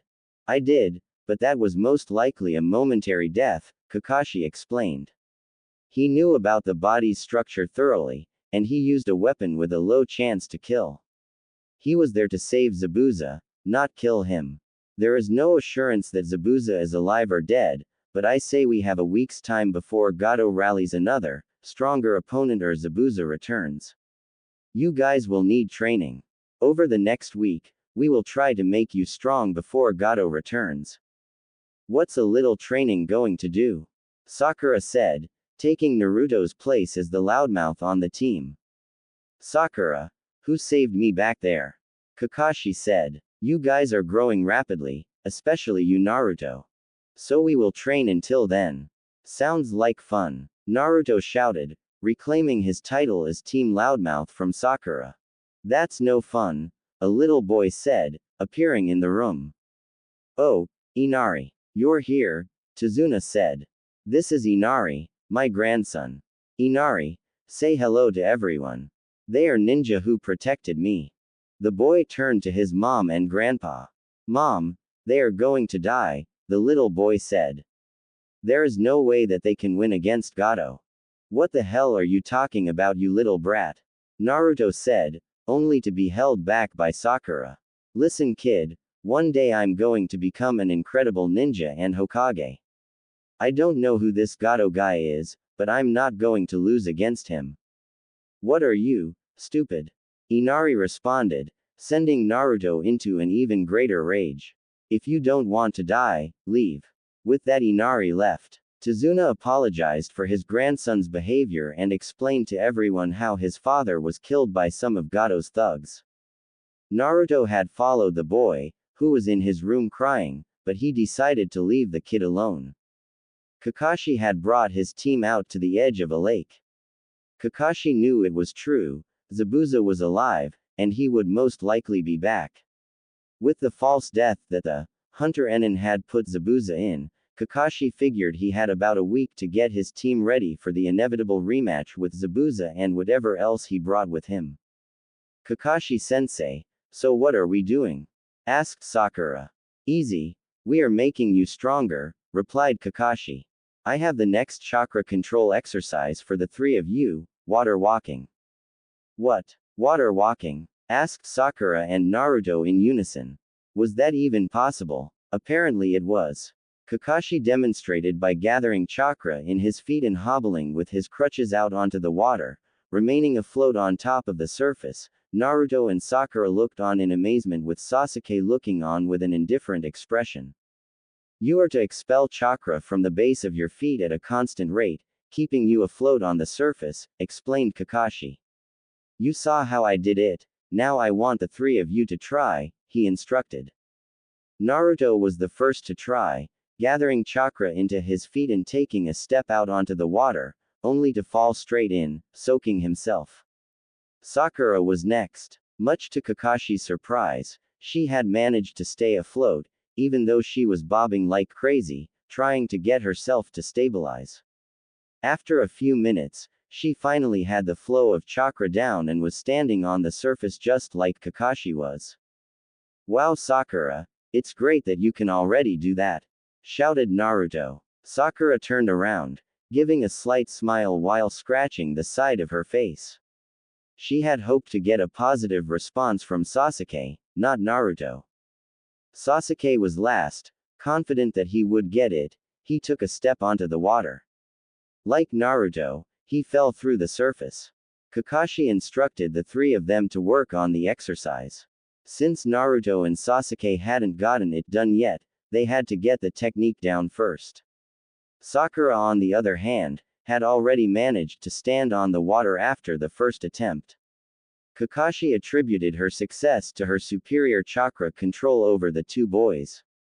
For the next 2 days, Kakashi had all three of them working on the exercise. He had Sakura refining the technique by doing various physical exercises such as running, jumping, and skating on the surface of the water. Sasuke and Naruto were still struggling to get the water walking exercise, and much to Sakura's delight, had resorted to taking off all but their shorts so their clothes wouldn't become any more soaked than they already were. It wasn't so much Naruto she cared for, but a shirtless Sasuke was too much to pass up. This was the one time in the exercise where she completely lost her focus and ended up falling through the surface into the water. At the end of the second day, Naruto and Sasuke were getting close. They were each able to hold the chakra flow for a few seconds before falling through. Like the tree climbing exercise, they had inadvertently turned this into some sort of competition, not wanting the other one to best them. Late at night, Sasuke managed to get the exercise down first, but Naruto was only an attempt or two behind, showing Sasuke that the Dobi really wasn't that far behind after all. Back at Tazuna's house, Naruto and Sasuke showed up, finally. Kakashi was glad that the two had finally got the basics down. He gave the two boys one more day to refine their technique while he and Sakura would join Tazuna on the bridge for guard duty. The following day, Naruto and Sasuke were back at the lake, working on the same thing that Sakura was doing the other day. Both boys were getting impatient by this, as there was really no way for them to compete against one another. And then Sasuke made a suggestion. Naruto, fight me, he said. It was true, he wanted to fight Naruto. Even though he always wiped the floor with Naruto back in the academy, he had taken notice of the blonde's rapid progress. Now he wanted to fight the blonde. What? Asked a slightly surprised Naruto. You heard me, Dobi. Fight me, right here. The first one to either give up or fall through the surface loses. Or are you afraid, scaredy cat? Taunted Sasuke. That last phrase did it as Naruto accepted the challenge. That's it, I'm finally going to kick your and show to you what a good ninja I actually am. Naruto ran at Sasuke, only to receive a foot in the gut, sending him sliding back across the water and through the surface. Round 1 went to Sasuke. Come on, is that all you've got? Said Sasuke. Naruto picked himself out of the water and caught his breath. Hey, you wish, said Naruto. Shadow clone jutsu, he said as 6 clones poofed into existence and attacked Sasuke. All 6 clones in the real Naruto charged Sasuke, and he found himself actually finding a certain difficulty fending off 6 attackers at once. Perhaps there was something more to the Dobi after all. Sasuke won the second match as well, followed by the third and fourth. In Naruto's defense, he lost control of his chakra for a moment on the 4th try, falling through the water not because of Sasuke, but because of his own chakra control. But each time, the victory came with an increased challenge. Finally, it was getting late at night and the two boys had been going at each other for some time now. Both of them were getting tired and they could feel it. The both barely had enough energy to keep themselves afloat. Perhaps you're not so much of a Dobi after all. Let's go back, said Sasuke. That had been just what he wanted, some actual training that made him stronger, not just some meaningless running and jumping around on the surface of the water. Naruto stared at the Uchiha wide-eyed. Did Sasuke actually compliment him for once? Naruto grinned at the Uchiha. What's the matter, giving up already? He huffed. Dobi, you can barely keep yourself afloat. The last thing I need is to drag your unconscious and drowned body back to Kakashi, said Sasuke, panting as hard as Naruto. Both boys had to admit it. That last match was good enough to bring them to this point. To emphasize on that fact, they had to rely on each other to drag the other home. They finally made it home, only to collapse through the door. Sasuke, shouted Sakura, rushing to Sasuke's side. What happened? You guys are all dirty and bruised. Hey, both of us, training, said Naruto. Kakashi smiled. Looks like the two of you have been sparring, he said. Sasuke grinned, kind of, and nodded. Good. That helps you train not only chakra control effectively, but also taijutsu. Starting tomorrow, you'll be joining us on the bridge, said Kakashi as the two dragged themselves over to the table and began eating just about anything in sight. Kakashi, Sakura, and Sasuke were at the bridge the next day. Naruto had managed to sleep in. Reality, they most likely forgot about him. At the bridge, there was a problem with the workers leaving their jobs. Apparently the thought of Gato was enough to scare off most of the workers. Having ninja around really didn't help. At noon, Tazuna decided to end work for the day. The 4 of them went into town, only to see the depressing state that Gato was driving the country into. There was little food in the store and most of the population had resorted to thievery. Suddenly, Sakura felt something tough her on the behind. Pervert, she screamed, knocking a man hard in the face who was trying to pickpocket her. Shortly after, she felt someone tug on her again. Ready to punch another thief, she soon realized that it was just a child begging for food. As a result, she gave the kid a handful of candy. This is why we need the bridge, a symbol of courage. We need these people to let their fears go and once again stand up for themselves. If that bridge can be completed, the city will return to the old times when it was prosperous and happy, Tazuna explained. The 4 of them left early for construction on the bridge. Once again, no one woke Naruto. As Naruto got up and realized that he was late, he headed off into the forest to use as a shortcut to get to the bridge. There, he encountered a beautiful young lady. "Who are you?" Naruto asked, trying to figure out what the lady wanted. "Oh, is this the plant you are looking for?" "Yes, thank you," the woman said. "Oh, that forehead protector. Does that mean you are a ninja?" "Yeah, you notice. I'm a ninja," Naruto said. "And one day, I'm going to become Hokage, the strongest ninja in my village." The girl laughed. "Do you have someone important to you?" she asked. "When a person has someone precious to them, they will truly become strong." "Yeah, I understand that," Naruto said. "I'm going to become strong so that I can protect my friends." The lady go up. "You'll become strong, I know it. I hope we'll meet again sometime. I want to see how strong you've become," she said as she walked away. "Oh, and by the way, I'm a boy." Naruto's world was shattered. That boy was almost prettier than Sakura, he thought. Arriving at the bridge, Naruto realized that more workers had left, afraid that Gato would kill them if they continued. However, with Naruto there, Tazuna got an idea. "Hey kid, those clones of yours," he asked as Naruto looked at him curiously. "Can they do anything else besides get hit with a sword?" Naruto was now getting a little mad, but Kakashi picked up on Tazuna's thoughts. "What he really means, Naruto, is make a bunch of your shadow clones and help with construction on the bridge. That way, this bridge will get completed sooner, and you will really be helping the village here," Kakashi said. Naruto actually agreed. To everyone's amazement, the work on the bridge had shown a lot of progress after that day. The bridge was now only a few days from completion. It was now 1 week since Team 7's encounter with Zabuza.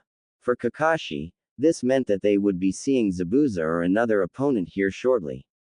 As such, Team 7 was on high alert, except for a particular blonde ninja. Yes, Naruto had managed to sleep in once again. However, it was a good thing that he did. Suddenly, a knock came on the door, followed by a crash. "Are you Tazuna's daughter?" one of the men standing at the hole of a door said. He had long gray hair with a black cap. At his side was a rather large katana. "Sorry, but I'm afraid you're coming with us." Tsunami knew she was in trouble. Out of reaction, she grabbed Inari, who was right next to her, and began to run. Before they knew it, the two thugs had her cornered. As for Inari, they only needed one hostage and one of the thugs was dying to cut something up. "Should I kill him?" the other thug said. This one was larger and more muscular than the first thug.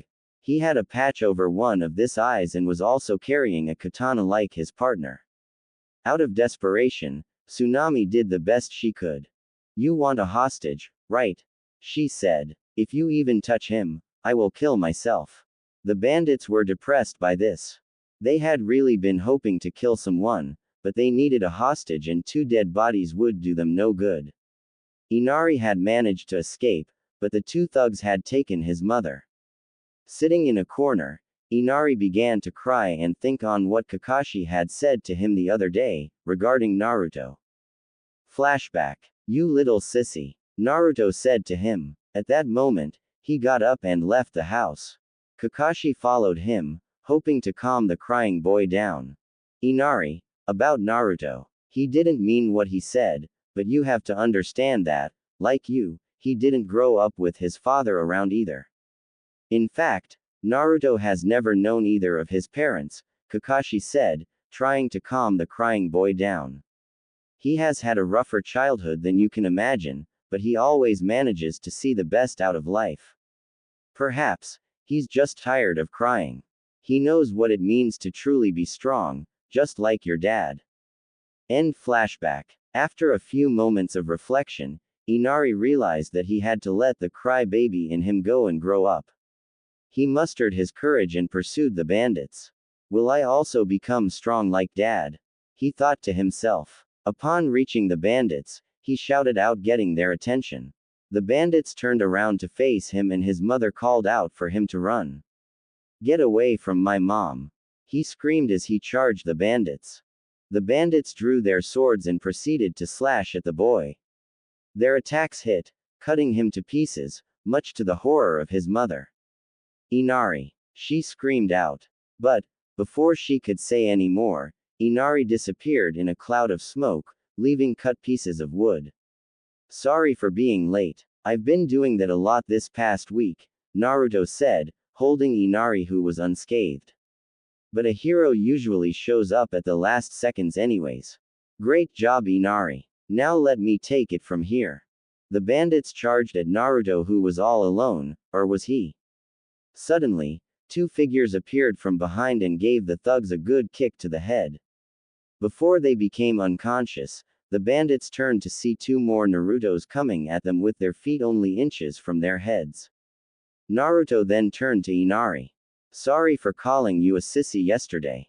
You're actually pretty strong. Inari began to tear up. Damn it. I promised myself I wasn't going to cry anymore. Now you're going to make fun of me. Inari said. Inari, it's alright to cry when you're happy, Naruto explained.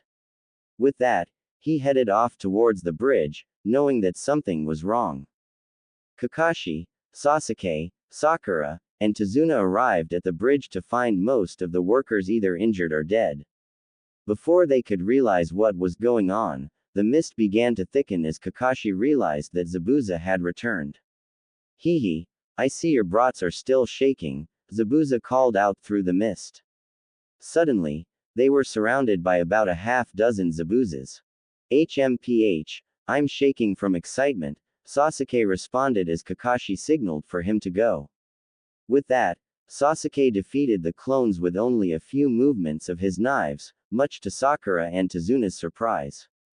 The group looked up to see two ninja standing before them, Zabuza and that hunter ninja from the other day. The brat has grown. Perhaps I have found myself a rival, Haku.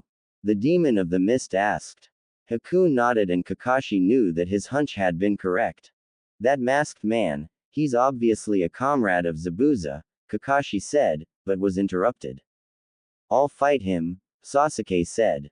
Tricking us with that stupid act, I hate bastards like that. Sasuke, you're so cool, Sakura shrieked out as Kakashi's sweat dropped. Sasuke engaged the masked figure, who brought some water around him to defend himself from Sasuke's attacks with. Sakura, guard Tazuna and stay by my side. We'll leave the masked ninja to Sasuke, Kakashi ordered as Sakura complied. Sasuke had begun his battle with the masked ninja as the two assaulted each other with a hail of Senbon and Shuriken. None of the Shuriken or Senbon hit their target as they had all collided with one another in mid-air, canceling the attacks. As the air began to grow moist, so did the ground. Puddles began to form around the two combatants. The masked ninja halted his attack and began to speak. I don't want to kill you, but you won't stand down, will you? The masked ninja said to Sasuke, who responded with his usual response. I see, but you won't be able to keep up with my speed the next time. The ninja began flipping through a series of hand seals and Sasuke rushed towards him, hoping to stop him before he completed some sort of jutsu. Unfortunately, he realized the trap the moment he grabbed onto the arm of the ninja. Now that I have one of your arms preoccupied, you won't be able to counter this. Sweden. Flying water needles. With that, the water around them began to rise, forming sharp needles of water.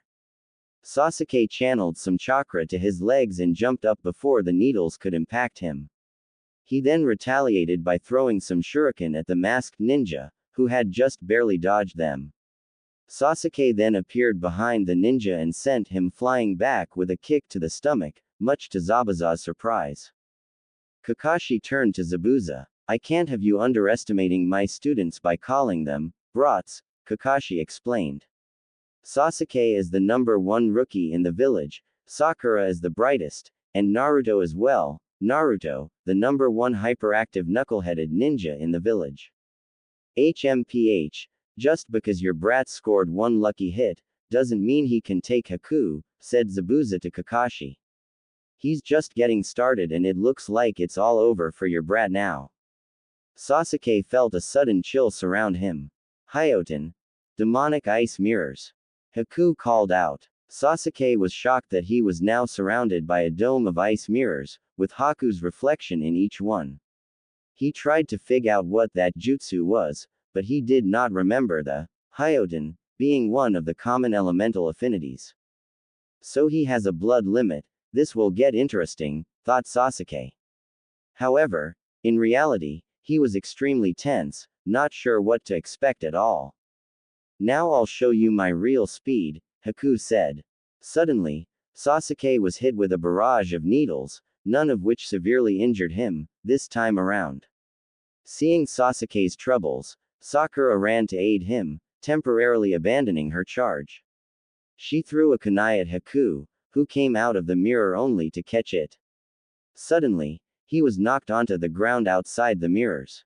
Naruto Uzumaki has arrived. Naruto shouted. That idiot show off, Sasuke thought as he picked himself off the ground. He was covered in scratches and cuts from the needles, but nothing was fatal, yet. Now that I'm here, the hero usually shows up like this and kicks the enemies instantly. Naruto exclaimed. That idiot, Kakashi said. Zabuza got a little laugh at Kakashi's facial expression. What kind of ninja does he think he is, barging in like that?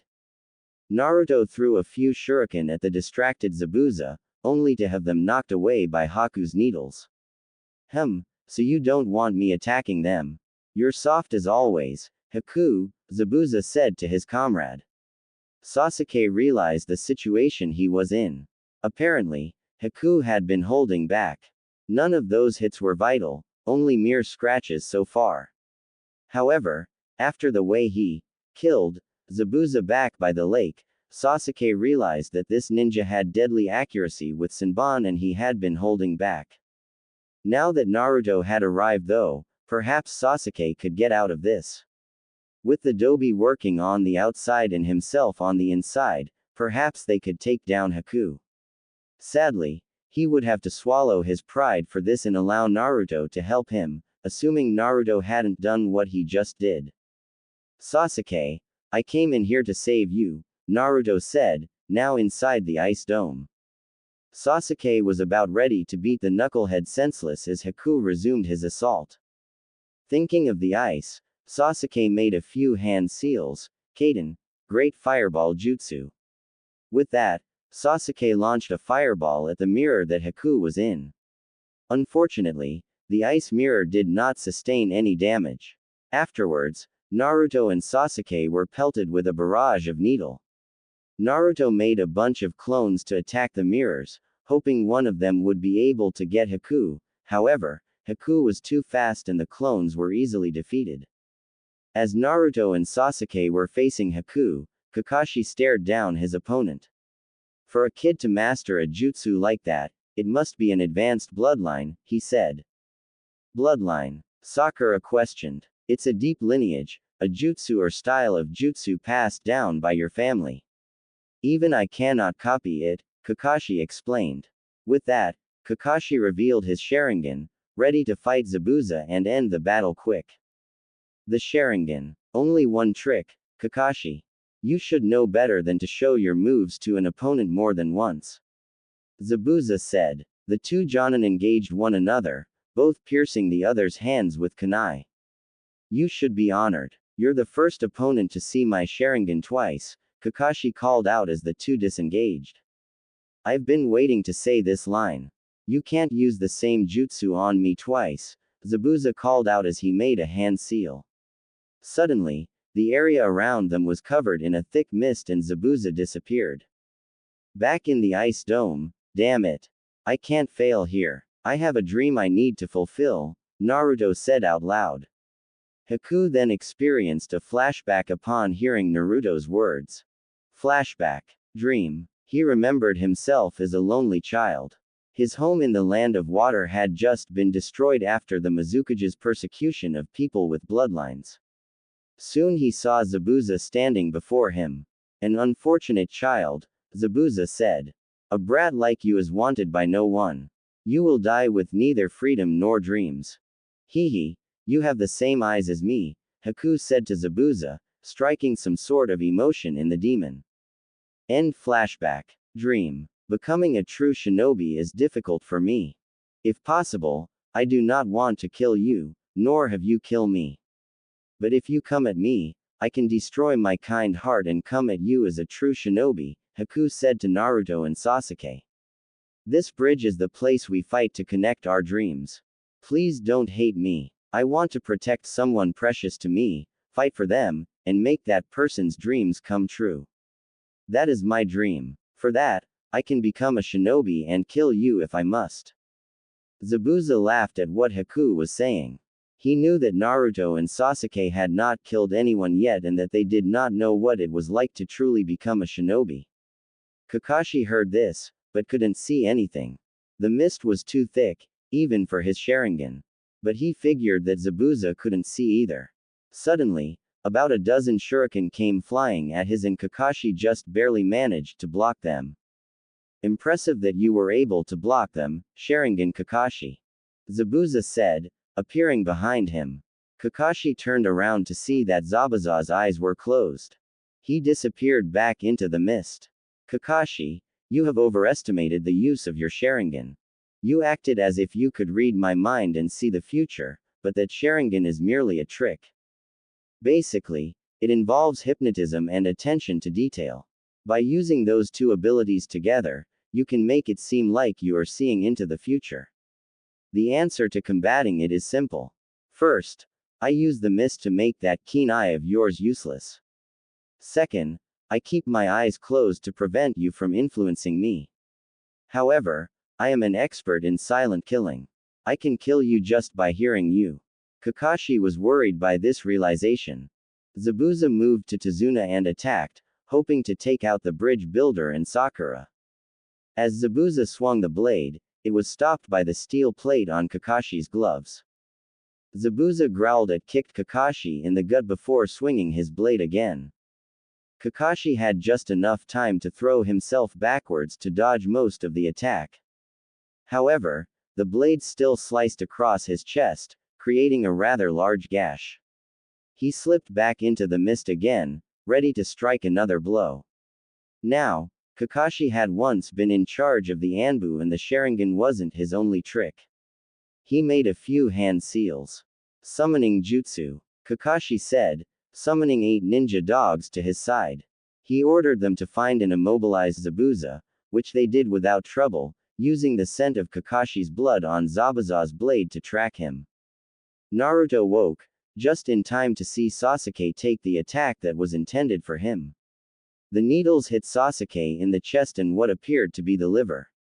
Naruto saw Sasuke fall to his knees, just as a single needle that Sok had failed to take hit Naruto in the neck, in roughly the same spot where Zabuza was hit when he was killed a week ago. Naruto slipped into darkness. Naruto awoke again, this time finding himself in a damp sewer, unsure of exactly where he was. He heard growling coming from one direction and his curiosity got the best of him. He turned to find the source of the noise. Soon, he found himself standing in for a large gate. It's about time the two of us met, a strange voice said from behind the bars. Who's there? Asked a startled Naruto. The voice sounded demonic and it sent Naruto falling back onto his. Why don't you take a close look, child, and see, said the voice.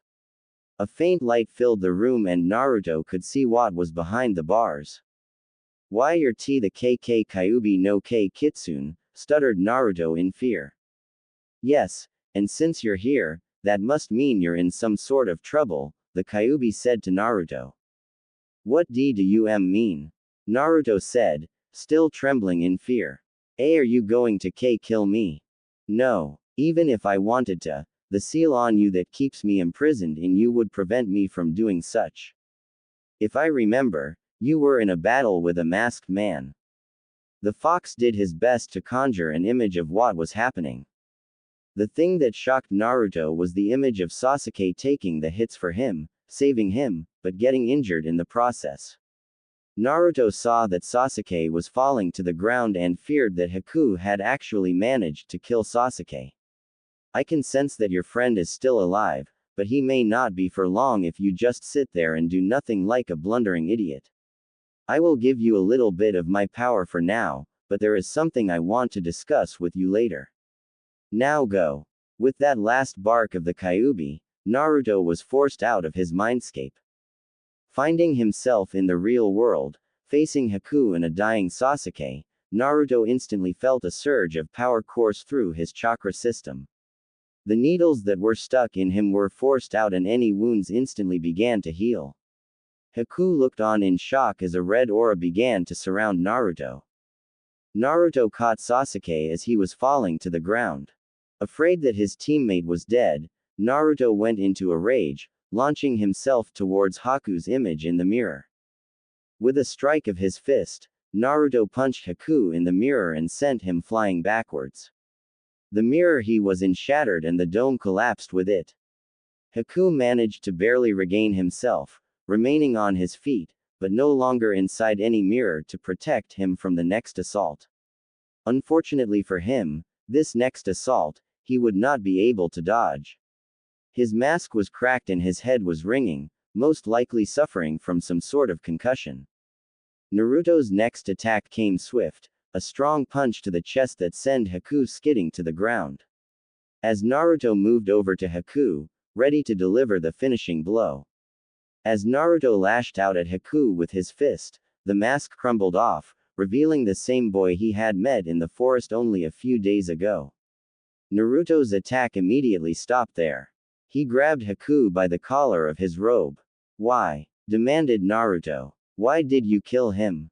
Why are you doing Gado's dirty work? Why? Because I am simply a tool, to be used by someone else, to accomplish their goal, said Haku, breathing deeply. Naruto was disgusted at the words that came out of Haku's mouth, yet he couldn't bring himself to blame Haku for turning out like that.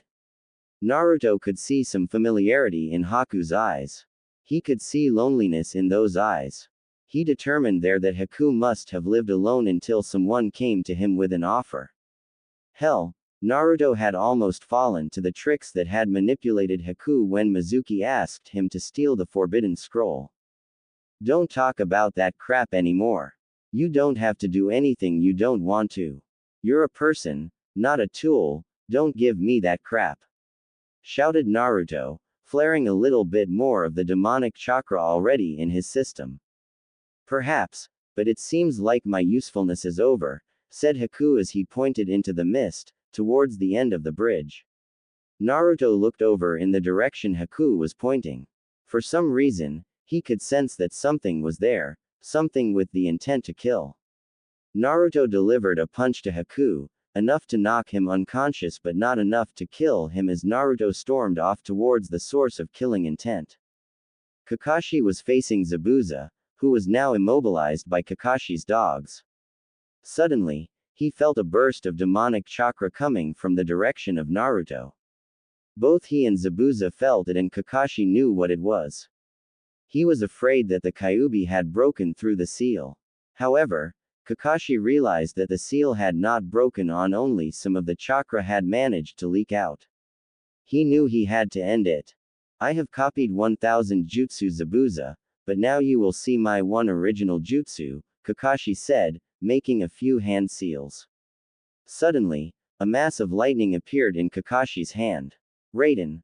Reikiri, Kakashi said as he dashed towards Zabuza, intending to kill him with his lightning blade. As Kakashi thrust his hand towards Zabuza, it was intercepted by the most unexpected turn of events. Some man had come flying out of nowhere, crashing into Kakashi's charged hand, taking the Reikiri to his gut. Zabuza looked over at his stroke of just pure dumb luck and realized that man was one of Gado's. Kakashi, release me so I can dispel the mist and we can get a better look at what is going on, said Zabuza. Of course, Kakashi didn't buy it. And why should I? Kakashi asked. The minute I do that, you're either going to resume attacking me or try and kill Tazuna. That man is one of Gado's.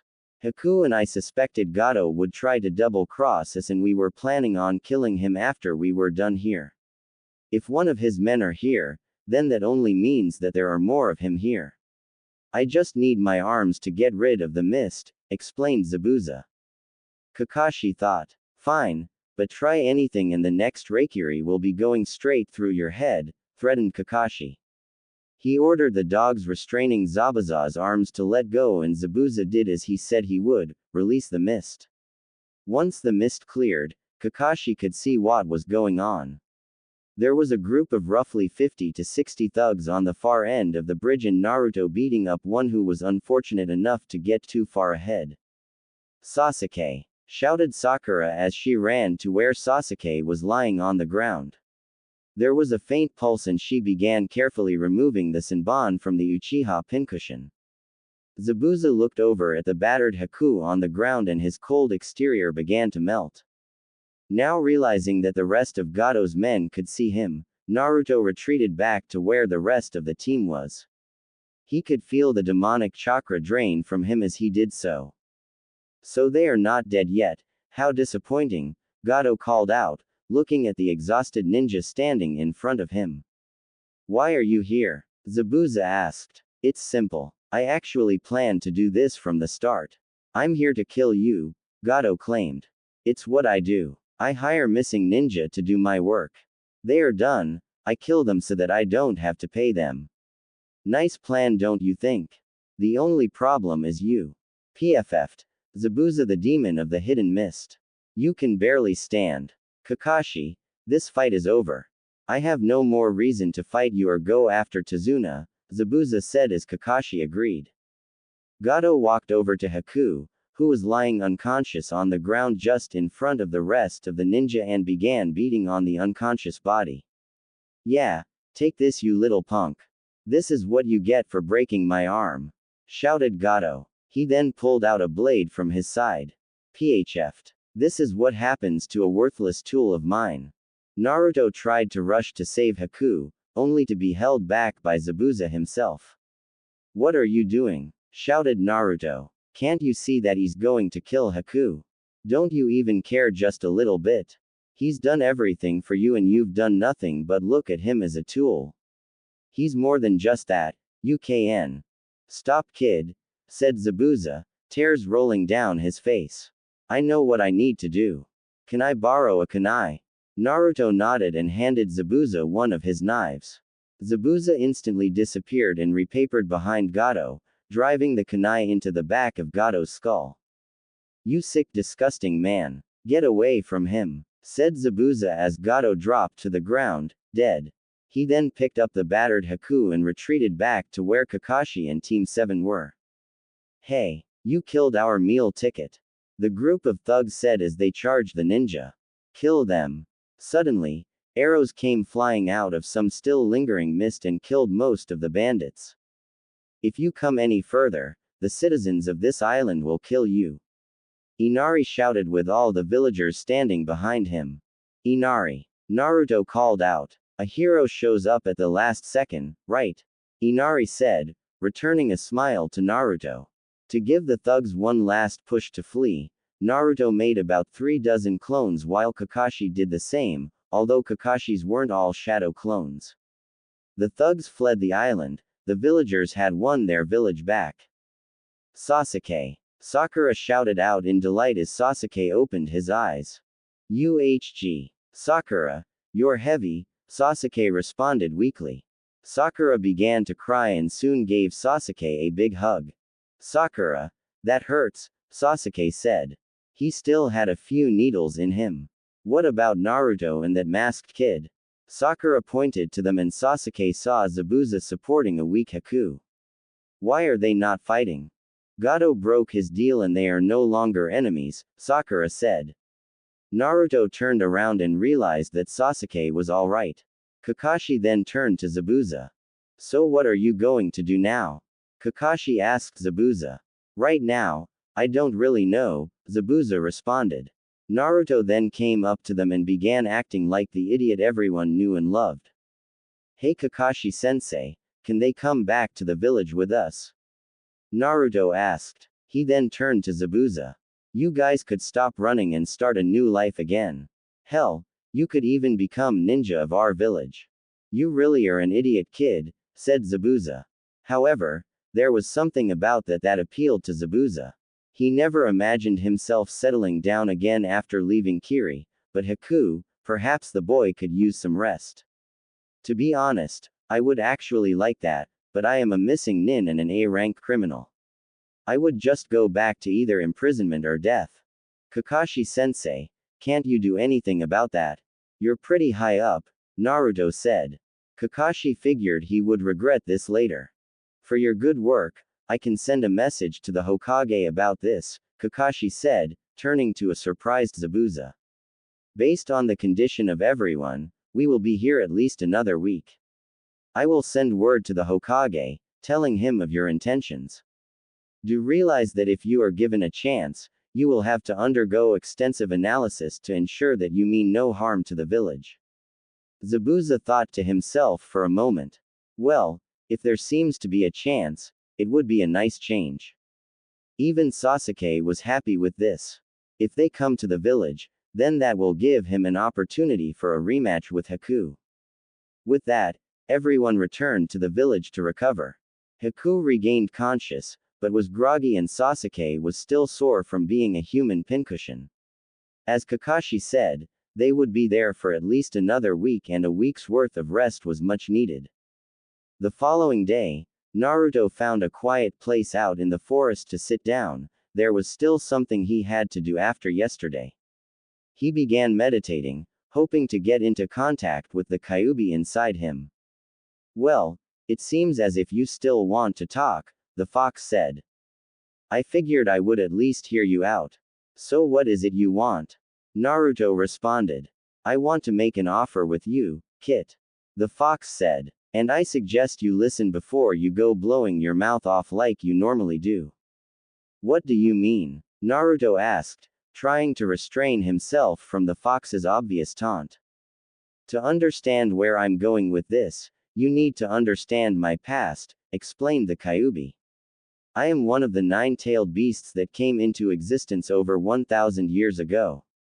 During that time, you humans have attempted to gain control of our powers and use us as tools. We, on the other hand, wanted nothing to do with you and minded our own business. Slowly, you humans managed to seal us inside yourselves, inventing the idea of a Jinchuriki. What's a tailed beast? And what's a Jinchuriki? Asked Naruto. Sadly, the Kyuubi knew the kid was going to start asking questions like that. However, he couldn't help but drop his head. As I said, I am a tailed beast. There are 9 of us in existence. We are demons who are classified by the number of tails we have, starting from the Ikibi, 1 tails, and ending at myself, the Kyuubi, 9 tails. Demons usually have some sort of defining feature that distinguishes their power amongst one another. For tailed beasts, it is the number of tails we have. Since I am the Kyuubi, I am the most powerful of the tailed beasts. You with me so far? Naruto nodded, indicating that he understood what a tailed beast was, at least to an extent. Now, as for Jinchuriki. Let's just say that is what you are. What are you talking about? I'm a ninja and a person, not a Jinchuriki, whatever that is, replied Naruto. It doesn't matter if you are a puny human. A Jinchuriki is a human who has a demon sealed inside them, explained the Kyuubi. So that means you are sealed inside me, realized Naruto. You're starting to catch on, Kit. Now don't interrupt me for a bit and listen to the next part of my story, said the Kyuubi. Now, being the most powerful of the tailed beasts, I was able to remain free from being sealed the longest. Humans had attempted to capture me, like that pair of weaklings that I ate, but failed. It wasn't until that man came along and used his accursed Sharingan to trap me in some sort of genjutsu which he used to control my actions. Sharingan? You mean like Kakashi-sensei and Sasuke? Asked Naruto, interrupting the fox's story. The fox growled at Naruto for interrupting him. Yes, like the eyes your teacher and that other brat you're with have. However, this man's eyes were much colder and much more powerful. He used them to manipulate me into attacking your village almost 100 years ago. With my power, he fought against your Hokage and lost. As a result, I was finally sealed into a human. For the next 88 years, I was sealed inside a Jinchuriki, trying my hardest to escape, but no luck. Escape? But why? Asked Naruto. What can I say? I don't like being trapped in a cage, responded the fox. It was almost 12 years ago that I finally escaped. However, He was there, waiting. I thought he was dead, but that insolent cockroach came crawling back to me. Hold on, said Naruto. His interruptions were irritating the fox even more. Who is He? The Kyuubi growled a bit, letting out some of his killing intent. Madara Uchiha. Madara Uchiha. I've heard that name before, but where? Asked Naruto. The Kyuubi explained to Naruto that he probably heard it during class as the battle between Hiroshima Senju, the Shodaime Hokage, and Madara Uchiha was one of the biggest pieces of Konoha history. Naruto nodded his head and told the fox that was probably the one lecture that he had not slept through. But wait, Uchiha, does that mean Sasuke is? Yes, that little Uchiha brat on your team is most likely a descendant of Madara Uchiha. However, Madara abandoned his clan in search of power, me. He was bitter at the fact that his rival, the Shodaime Hokage, had received the position of Hokage instead of him, so he left the village. A few years later, he returned to destroy the village using my power. After that, I thought he was dead and I was finally done with that insolent bastard. However, I was wrong. Like I told you, he was the one who freed me from my Jinchuriki vessel 12 years ago. Before I could even take a free breath, he had me under his control. By the time his control ended and I had a free mind again, I was already being sealed into you by that other bastard, the Yondaime Hokage. Hey, don't insult the Yondaime like that, said Naruto. However, there was something he wanted to know. But, why me? Why did he seal you into me? All I can tell you is that with the seal that he used, I needed to be sealed inside a newborn infant with undeveloped chakra coils, otherwise I would destroy my host upon sealing. I guess you just happened to be the only newborn around. The Kyuubi laughed at Naruto's misfortune, but quickly resumed the remaining portion of his story. For the past 12 years, I have been trapped inside you. We haven't talked until now because you haven't been truly aware of my presence until just yesterday. So if you hate humans so much for sealing you, then why did you help me? Asked Naruto. He wanted to know why the fox had helped him and even gave him the power to save Sasuke, despite an Uchiha being the source of his problems. Because, that is where I am trying to get at. I want to make a deal with you. Although I don't like the idea of working with you, my attempts at freedom these past 100 years have not been that successful. Wait, did you say work with me? Asked Naruto, who was becoming increasingly excited by the thought of a demon fox at his command. Don't get the wrong idea, Kit. I said I would work with you, not submit myself to you, explained the fox. Naruto was now slightly depressed. So what does that mean? He asked. Simple.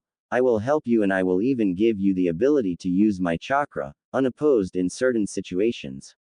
However, I expect something in return. Naruto knew this was too good to be true. Okay, so what is it you want? He asked. You should know from hearing my story. Actually, it's two things I want. I want my freedom from being sealed again after you die, and yes, that day will come in time. I also want you to help me kill that cockroach of an Uchiha. Wait, but if you want your freedom, then what's to stop you from destroying the village? Asked Naruto, now concerned with what the fox was asking. The fox rolled a contract out in front of Naruto, revealing his agreement.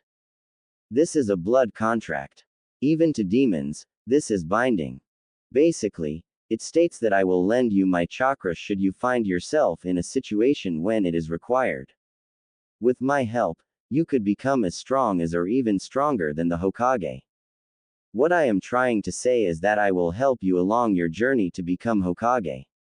But, when you do, you will make sure that I am granted my freedom upon your death.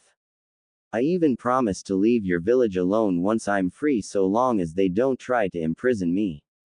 Furthermore, I will do whatever is within my power to ensure that you die of old age and not battle, although that will still be a possibility if you get too far in over your head.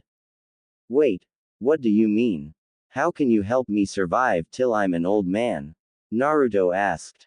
Have you noticed that you heal extremely fast compared to most people? Asked the fox. No, I thought that was normal. The fox nearly face planted at the kid's cluelessness. Baka, when a human breaks a bone, it takes them weeks to recover, yet you can fully heal in a matter of hours. Naruto just gasped at this. This only served to inflate his already big head. Anyways, you already have an increased healing factor just by the normal flow of my chakra from your seal. If the flow were to be increased, it is possible that you could heal wounds that would kill you. Now Naruto was wondering what the fox meant by a normal chakra flow from the seal. This seal on me allows for a small amount of my chakra to mix with yours, giving you that increased healing factor of yours and even that massive chakra reserve that you've developed. Naruto had already been informed that he had a massive reserve of chakra after he proved that he was able to create thousands of shadow clones on the night of the Mizuki incident. However, this seal does pose a problem. Although it is weakening slowly, allowing me to safely flow some more chakra into your system, it was initially designed to keep the two of us separate. I can't just give you all of my power at the moment because that would break the seal, killing both of us. In fact, the most I can give you right now is just a little more than I gave you yesterday. What? But I thought you had a ton of chakra to give, shouted Naruto. I do. The amount of chakra that I possess is so large that it is considered infinite by your human standards, but this seal prevents me from releasing it all at once. If I try to force more chakra through the seal than it can take at the time, then I run the risk of breaking it, effectively killing the two of us. The more chakra that flows through the seal, the more stress it puts on your body. I have noticed that the seal weakens over time, which will allow you to use even more of my chakra in the future. I also believe that there is a key that can safely open this seal, allowing us to merge our chakra completely, and you will have full access to my powers and I will have the power to kill that bastard. Naruto thought about what the Kyuubi had said, looking over the contract in front of him. The terms on the contract were exactly the same as what they had discussed. However, he saw a name on the contract that he didn't quite recognize. Who's this? Kurama, listed on the contract? Asked Naruto. That would be me. Kurama is my true name. So what do you say, Kit? Do we have an agreement? Naruto took a few more moments to think about what they had discussed. Finally, he figured that everything was okay and signed his part of the contract as Kurama did the same.